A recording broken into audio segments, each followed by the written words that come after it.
Hi, my name is Jeffrey Butts, and I'm a doctor of dental surgery. And this channel is all about health and wellness for you to be healthy and wealthy.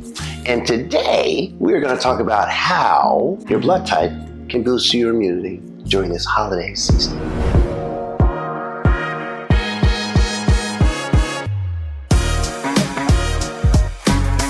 We're going to share a bit about my own experience. We're going to talk about things.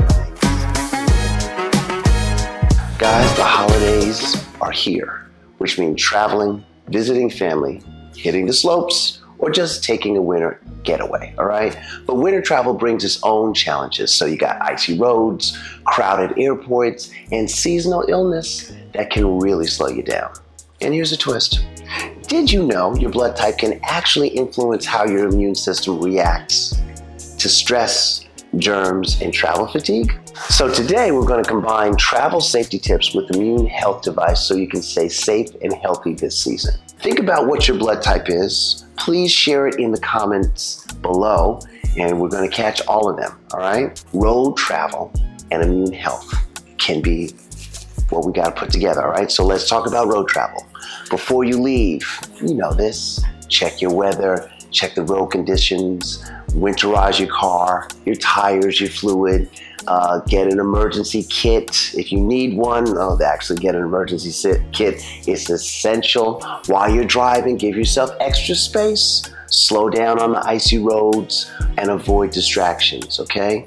And here's the health piece. Fatigue and dehydration can weaken your immune system, making it easier for you to get sick. So pack some high nutrient snacks of your blood type. So like nuts, fruit, things that keep your energy up and steady for the road.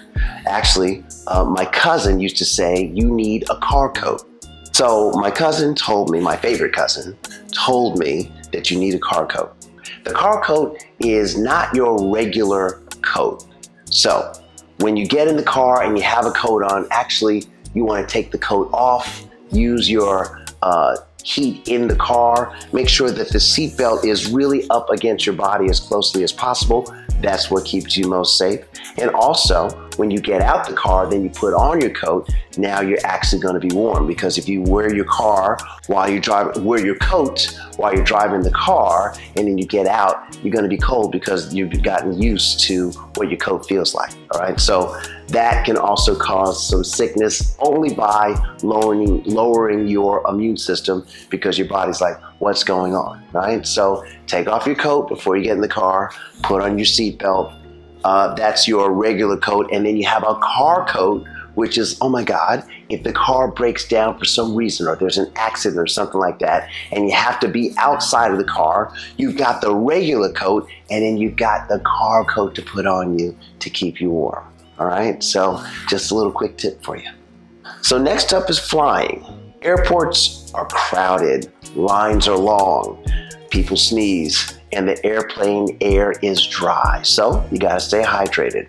Wash your hands often and consider a mask if you're around lots of people. And here's where the blood type comes in. A blood type people don't really deal with stress very well, right? And they might be slightly more susceptible to viral infections, so extra hand hygiene is key. O blood type often have strong innate immunity, but long flights and fatigue can still take a toll. No matter what your blood type is, the basics are sleep, hydration, stress management. All of that goes a really long way. All right, so guys, here's my airport tip for you. Anything in a package is processed, anything, all right? So if you want to avoid the processed foods, which your body would have a hard time breaking down, and that would also, it would hurt your immunity. So here's an idea. When they offer you the sugary snacks, like, would you like one? Would you like one? Just say no, okay? For people that might be around my age, Nancy Reagan, okay? Nancy Reagan, just say no, all right? And if you say no, the way that you can get it together is by this. You could bring your own snacks, organic food. Now, airports have the X-ray machines, right? The X-rays go through your food. Here's another tip. You can wrap your food in tin foil. Put it in the bag that you're going to bring on the plane, and now the X-ray radiation will not go through your food.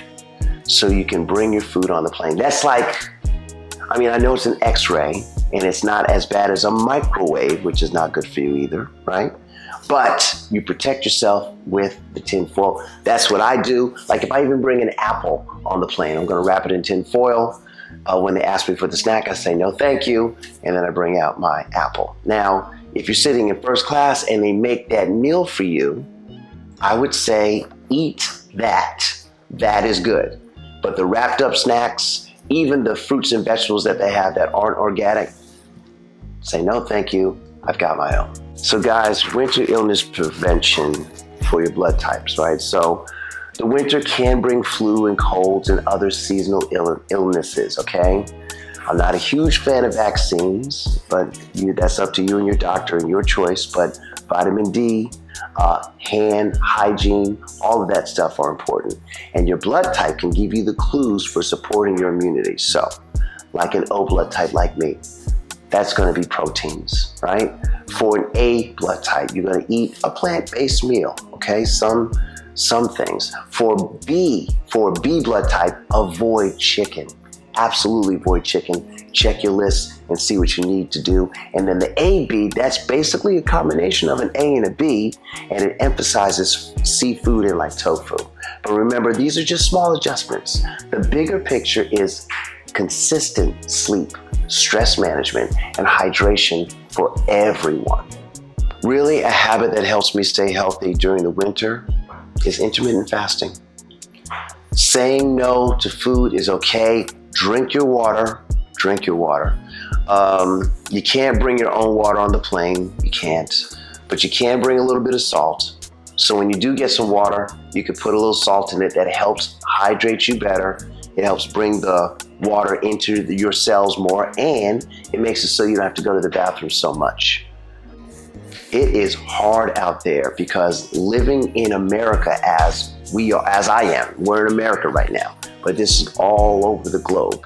In America, they put stuff in our food that should not be in anybody's food. As a matter of fact, in Europe and other countries, the things that Americans are allowed to eat or that are allowed in our food are banned in those other countries because they are cancer causing, right? Knowledge is power. So here's just a little note for you. As you are responsible for your health, you have to keep in mind that maybe the things that you believe to be true might not be true. So do your homework, make sure that you're eating your blood type, see how you feel, and as you are feeling better or getting less sick, then that might be a vote towards the things that you're doing. Then I would just suggest do more of that. If you go back to your old habits, if you find yourself taking ibuprofen for a headache, before you take ibuprofen for a headache, check yourself. Have you drank enough water? Usually a headache, just a regular run-of-the-mill headache, is that you're dehydrated, and that's your body telling you that you're dehydrated. When you take ibuprofen to try to get rid of the headache, you're really not helping yourself, right? In terms of our health, when something goes off, the doctor will note the symptoms and they'll give you an answer for the symptom. But I would say, to be more robust, try to figure out why the symptom has come up in the first place. In these moments, in these instances, you may have to become your own doctor, or you might have to slow down the things that, or check on the things that you believe, the things that you believe to be true, and be like, okay, well, this is happening. Why is it happening? Guys, if you start with why for everything that you do, you're going to be able to figure out what you need to do. Let's talk about when you get to your location, how you're going to stay safe, okay?